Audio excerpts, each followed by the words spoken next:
So hello guys, welcome back to my channel. So ఈ వీడియోలో ఏంటంటే మార్కెట్లోకి డెవిన్ అనేసి కొత్త ఐటమ్ ఒకటి వచ్చింది కదా, దాని గురించి డిస్కస్ చేద్దాం.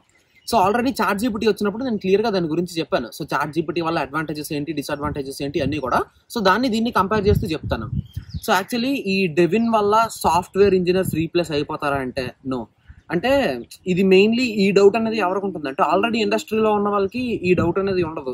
ఇప్పుడు కొత్తగా కంప్యూటర్ సైన్స్లో డిగ్రీ పర్సూ చేస్తున్న వాళ్ళు, లేదంటే థర్డ్ ఆర్ ఫైనల్ ఇయర్లో ఉన్న వాళ్ళు, వాళ్ళకి కొంచెం భయం వేయచ్చు. అంటే వాళ్ళకి మార్కెట్ ఎలా ఉంటుందో తెలియదు కదా, లైక్ రియల్ టైం ప్రాజెక్ట్స్ మీద వాళ్ళు వర్క్ చేసి ఉండరు. సో వాళ్ళకి చిన్న డౌట్ అనేది ఉంటుంది. ఇప్పుడు నేను మీకు చాట్ జీపీటీ గురించి చెప్తాను. ఫస్ట్ చాట్ జీపీటీ గురించి మనం ఆల్రెడీ క్లియర్గా ఒక వీడియో చేసాము. బట్ మీకు ఇంకో విషయం చెప్పనా, చాట్ జీపీటీ అనేది మాక్సిమం కంపెనీస్లో బ్యాన్. మా ఫ్రెండ్స్ వర్క్ చేస్తున్న చాలా కంపెనీస్, ఈవెన్ మా కంపెనీలో కూడా చాట్ జీపీటీ వాడితే తిడతారు. మా ట్రైనింగ్లోని ఒక ఇష్యూ దగ్గర నేను చాట్ జీపీటీ వాడితే మా ట్రైనర్ తెలిసిపోయింది నేను చాట్ జీపీటీ వాడానని. బండ బూతులు తిట్టాడు. ఎందుకంటే చాట్ జీపీటీ రాసే కోడ్కి, అంటే ఒక మెషిన్ రాసే కోడ్కి ఒక హ్యూమన్ రాసే కోడ్కి చాలా తేడా ఉంటుంది. చూడగానే కనిపెట్టేయచ్చు. అన్ని ఇయర్స్ ఎక్స్పీరియన్స్ ఉన్న తర్వాత ఒక మెషిన్ రాసే కోడ్ ఏదో, ఒక హ్యూమన్ రాసే కోడ్ ఏదో ఎవరైనా ఐడెంటిఫై చేయకుండా ఉంటారా? చాట్ జీపీటీ అనేది చాలా కంపెనీస్లో బ్యాన్. మీకు ఆఫీస్కి వాటికి ఒక ల్యాప్టాప్ ఇస్తారు. అది మీ పర్సనల్ ల్యాప్టాప్లో మీరు ఆఫీస్ వర్క్స్ అనేవి చేయకూడదు. వాళ్ళ ల్యాప్టాప్ ఇస్తారు. ఆ ల్యాప్టాప్లో కనీసం పెన్ డ్రైవ్ పెట్టడానికి కూడా అవ్వదు. మీ బ్రౌజింగ్ హిస్టరీ ఏంటి, మీరు ఏమేమి చేస్తున్నారు ఏంటి, ఏం చూస్తున్నారు ఏంటి, మొత్తం అంతా క్లియర్గా కంపెనీ దగ్గర క్లియర్గా ఉంటుంది ఆ డేటా అనేది. మీరు ఒక ప్రాజెక్ట్లో ఏదో ఇష్యూ వచ్చి సడన్గా చాట్ జీపీటీ ఏదైనా వాడదామని చూసారు అనుకోండి, నెక్స్ట్ డే బీకేస్తారు మిమ్మల్ని. అలాంటి పనులు ఎప్పుడు చేయొద్దు. చాలా కంపెనీస్లో చాట్ జీపీటీ అనేది బ్యాన్. చాట్ జీపీటీ రాసేస్తుంది అంటే హ్యూమన్స్ ఇంక వేస్ట్ కదా. ఎందుకంటే lakhs of lines of data and lakhs of lines of code అనేది డీల్ అయ్యి ఉంటుంది మీకు రియల్ టైం ప్రాజెక్ట్స్లో.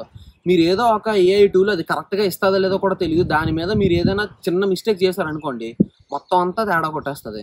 సో అందుకే చాట్ జీపీటీని ఎవరు ప్రిఫర్ చేయరు. ఈ డెవిన్ భయ్యా కూడా అంతే. ఇప్పుడు ఈ డెవిన్ భయ్యా గురించి మాట్లాడితే, డెవిన్ భయ్యా అనే భయ్యా ఏంటంటే అది మీకు మెయిన్, నేను చాలా మందితో డిస్కస్ చేసాను కూడా దీని గురించి. అదేంటంటే ఒక మార్కెటింగ్ స్ట్రాటజీ అంతే. ఇన్వెస్ట్మెంట్స్ పెరుగుతాయి, వాళ్ళకి అమౌంట్ వస్తుంది. సో ఇది కూడా ఒక ఇన్వెస్ట్మెంట్ లాంటిది. అంటే మీకు ఏదో ప్రైమ్ నెంబర్ ప్రోగ్రామ్లో, ఫిబొనాచి సిరీస్ ప్రోగ్రామ్లో, లేదా push into stock, pop into stock, ఆ ప్రోగ్రామ్లు మీరు రాయరమ్మా.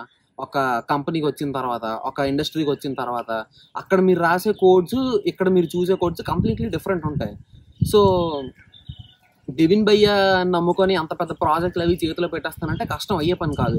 ఓకే, చిన్న చిన్న ప్రాజెక్ట్స్లో మేబీ హెల్ప్ తీసుకోవచ్చు. చాట్ జీపీటీ కూడా దేనికి వాడతారంటే మ్యాక్సిమం ఇప్పుడు ఫర్ ఎగ్జాంపుల్ ఎవరికైనా మెయిల్ పెట్టాలి, క్లయింట్కి కానీ ఎవరికైనా రెఫరెన్స్ తీసుకోవడానికి చాట్ జీపీటీ వాడతారు అంతే. ఇప్పుడు మీరు రాసే మెయిల్ ఏదైనా సరే, ఇన్ కేస్ మీరు ఒక సిచ్యువేషన్ రిజెక్ట్ చేయాల్సిన సిచ్యువేషన్ వచ్చింది, అప్పుడు కూడా మీరు ఏం చేయాలంటే అసర్టివ్గా రాయాలి ఆ సిచ్యువేషన్ అనేది. చాట్ జీపీటీని కానీ మీరు వాడుకుంటే కొంచెం రూడ్గా రావచ్చు మీకు మెయిల్ అనేది. అసర్టివ్గా ఇవ్వు మెయిల్ అని ఇచ్చినా సరే, నాకు ఈ ఇష్యూ అనేది జరిగింది ఒకసారి కాబట్టి నేను చెప్తున్నాను. అసర్టివ్గా వేలో నాకు ఈ మెయిల్ అనేది కావాలి అని నేను సిచ్యువేషన్ ఇచ్చినా సరే, నాకు కొంచెం రూడ్గా ఇచ్చింది ఆన్సర్. అంటే నా సీనియర్తో మాట్లాడేటట్టు లేదు అది, ఆ కైండ్ ఆఫ్ కాంటెక్స్ట్ అనేది. సో దాన్ని నేను మళ్ళీ చేంజ్ చేసుకోవాల్సి వచ్చింది. అంతే తప్పితే మీరు డైరెక్ట్గా ఏఐ మీద రిలే అవుతాను అంటే మాత్రం అదైతే అయ్యే పని కాదు, ఖచ్చితంగా దెబ్బ అయిపోతారు. సో ఈ ఏఐ వచ్చిన ఎంత వచ్చినా సరే ఇది ఒక టెక్నాలజీ అంతే. ఈ టెక్నాలజీ ప్రజెంట్ ట్రెండింగ్లో ఉంది, తర్వాత ఇంకేదో టెక్నాలజీ ట్రెండింగ్లో వస్తుంది. అంతే తప్పితే డెవిన్ భయ్యా వచ్చేస్తాడు, ఉద్యోగాలు పీకేస్తాడంటే అదైతే అయ్యే పని కాదు. ఒకసారి మీరు ఏదో కంపెనీలో జాయిన్ అయిన తర్వాత మీకు ఒక రియల్ టైం ప్రాజెక్ట్ మీద వర్క్ చేస్తున్నప్పుడు మీకు ఒక క్లియర్ ఐడియా అనేది వస్తుంది. అసలు డెవిన్ భయ్యా ఏంటి, అసలు ఏఐ మోడల్స్ అంటే ఏంటి, దాని మీద అప్పుడు మీకు క్లియర్ ఐడియా అనేది వస్తుంది. సో ప్రజెంట్ అయితే ఇలాంటి టెన్షన్స్ ఏం పెట్టుకోవద్దు, జాగ్రత్తగా బుద్ధిగా చదువుకోండి. జాబ్లో ఇప్పుడు సిచ్యువేషన్ ఏంటంటే మీకు ఒకటి చెప్తాను, ప్రజెంట్ రెసెషన్ అనేది అవుతుంది, దానికి తోడు ఈ ఏఐ అనేది ట్రెండింగ్ అవుతుంది. ఈ రెండు వేరు కాన్సెప్ట్స్. బట్ కాకపోతే ఏంటంటే ఈ ఏఐ రావడం వల్ల రెసెషన్, లే ఆఫ్స్ ఇవన్నీ అయ్యాయని చాలా మంది అనుకుంటున్నారు. ఇది ఒక మిస్కన్సెప్షన్ అంతే. ఈ రెండు వేరు ఇండివిజువల్ టాపిక్స్ ఇవి. ఈ రెండింటిని కలిపి చూస్తే మాత్రం మీకు అలానే అనిపిస్తుంది. బట్ రెసెషన్ అనేది కామన్, ఏ బిజినెస్లో అయినా సరే పీక్ ప్రాఫిట్స్ ఉంటాయి, దాన్ని ఒక బిజినెస్ ఫేస్ చేయాల్సి ఉంటుంది. కొన్ని టైమ్స్ రెసెషన్ అనేది ఉంటుంది, అది లో ప్రాఫిట్స్ టైం అనమాట. అంటే ప్రాఫిట్స్ కూడా ఉండవు ఆ టైం అనేది ఉంటుంది, ప్రాజెక్ట్స్ అవి ఏమి ఉండవు. ఆ టైం అనేది రెసెషన్ టైం అది.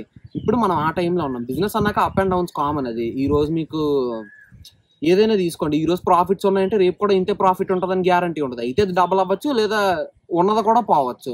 అలా ఉంటుంది బిజినెస్ అనేది ఎప్పుడైనా సరే. ప్రజెంట్ ఆ డౌన్లో ఉంది, ఖచ్చితంగా మార్కెట్ అనేది లెగుస్తుంది. బట్ ఏంటంటే ఇప్పుడు ఏఐ అది ట్రెండింగ్లో ఉండడం వల్ల, అదే టైం అప్పుడు ఈ రెసెషన్ అది జరగడం వల్ల ఈ రెండు ఇండివిజువల్ కాన్సెప్ట్ని జనాలు కలిపి చూస్తున్నారు. అంతే తప్పితే ఇందులో చూడడానికి అయితే ఏం లేదు. డెవిన్ భయ్య అయితే మీ ఉద్యోగాలు ఏం పీకాడు, మీరు మాత్రం జాగ్రత్త చదువుకోండి. కంప్యూటర్ సైన్స్కి మంచి ఫ్యూచర్ ఉంది.